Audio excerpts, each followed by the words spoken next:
O vírus H1N1 da gripe suína reúne características de vírus que atacam seres humanos, porcos e aves. A epidemia atual, no entanto, não se originou em animais. Ela surgiu entre humanos, no México, em 13 de abril.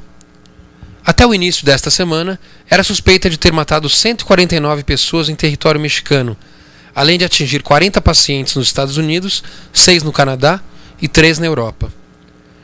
No Brasil, há 2 casos suspeitos, no estado de Minas Gerais. Para conter a disseminação da doença, o governo mexicano suspendeu todas as aulas escolares até dia 6 de maio. Países de todo o mundo preparam-se para enfrentar a pandemia, com medidas que incluem o aumento da vigilância em portos e aeroportos e cuidados com a administração de estoques de medicamentos antivirais. Depois de matar mais de 150 pessoas no México, a gripe suína registrou casos nos Estados Unidos e no Canadá. Ontem foi anunciado o primeiro caso na Europa, na Espanha, e também há casos em Israel, na Nova Zelândia e na Escócia. Vamos conversar com o infectologista José Rimabar Branco, do Hospital São Camilo, para saber o impacto dessa epidemia no Brasil. Doutor, qual é a possibilidade da gripe suína, a possibilidade real da gripe suína chegar no Brasil? Existe uma possibilidade concreta da gripe suína chegar ao país, porque você hoje tem o tráfego aéreo, né? As pessoas trabalham em diversos países, viajam, fazem turismo, e isso faz com que o vírus se dissemine muito rapidamente. O que nós devemos pensar é que, assim, como ele vai se comportar no Brasil, porque no México a gripe suína está tendo um tipo de comportamento diferente de uma gripe comum, porque matou jovens na faixa etária de 20 aos 44 anos. Isso chamou a atenção das autoridades, daí veio todo o alerta a partir do dia 27 de abril, que é o que chamou a atenção. Nos Estados Unidos, onde você já tem relatado 40 casos sem nenhuma morte até o momento, ele está tendo um comportamento diferente.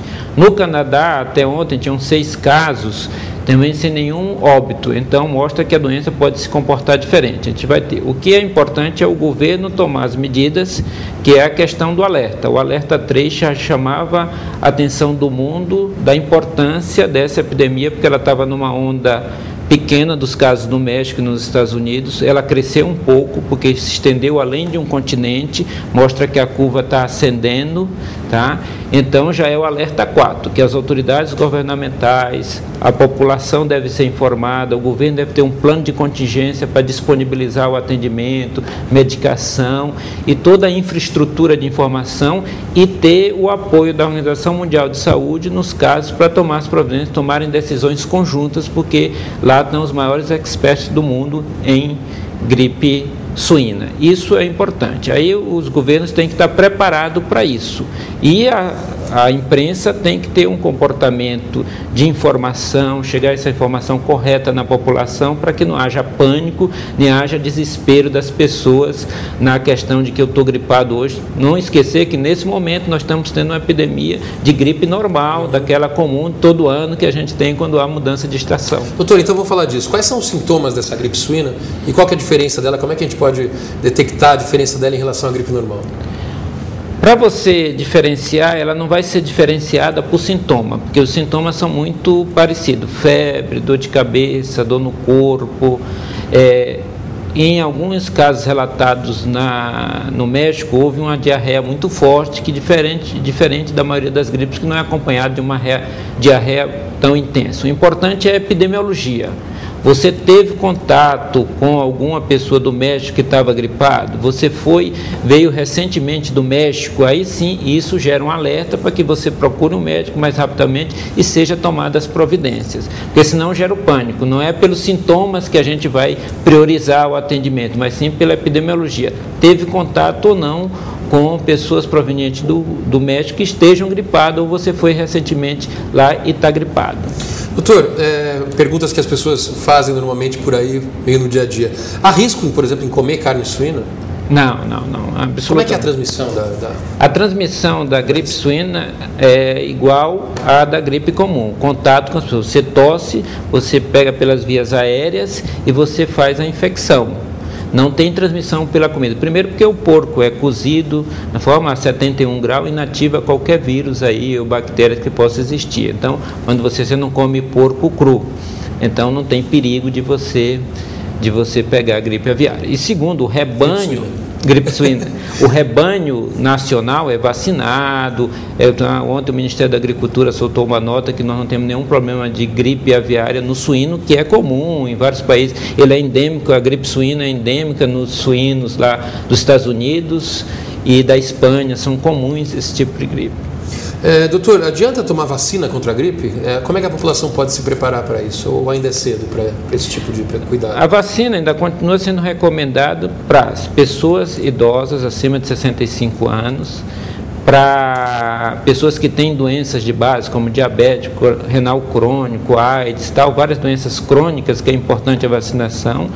E criou-se muito no país a questão do absenteísmo nas empresas, foi a vacinação em massa nas empresas, porque tem um grande contingente de pessoas. E tudo entende que a vacina parece que protege de alguma forma as pessoas. Por exemplo, nos Estados Unidos, uma das análises que se é feita hoje com esses casos é que parece ter uma proteção natural da vacina. Mas ainda está muito cedo para se dizer. Mas as pessoas que, por exemplo, no México a análise também é feita em cima disso. Como a mortalidade foi num grupo que geralmente não tomou a vacina e não ocorreu num idoso, então mostra que a vacina pode ter alguma proteção. Ainda não se tem dados suficientes para afirmar que a política continua sendo a mesma.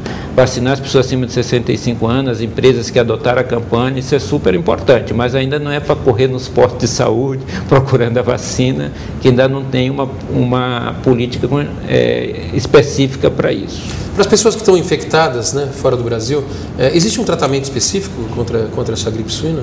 Nas primeiras 24 horas do início dos sintomas, hoje existem alguns antivirais que funcionam bem para você evitar que a doença evolua muito rápido. Tem medicamentos antivirais gripais que estão aí no comércio há muito tempo e que eles estão disponíveis e parece funcionar, pelo menos nos Estados Unidos, os dados que se tem, que parece que funcionou bem.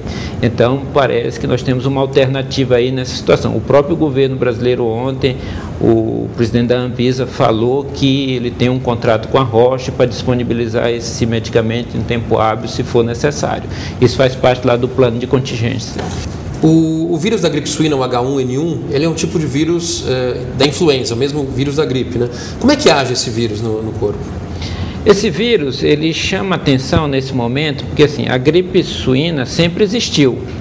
Você teve alguns casos de gripe suína no humano, mas nunca teve essa repercussão que está tendo agora.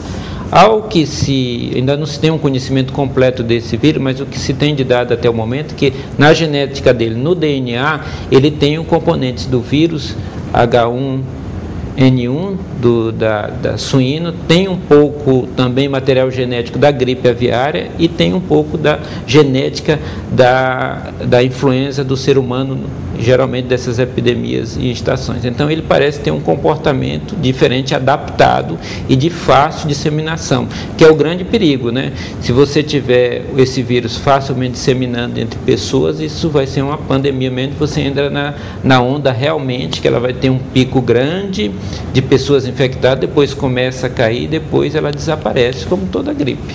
Ela não ficará permanente, mesmo se nós chegamos à situação extrema de uma pandemia mesmo mundial, ela vai ter um pico e depois começa a declinar, como todas as gripes.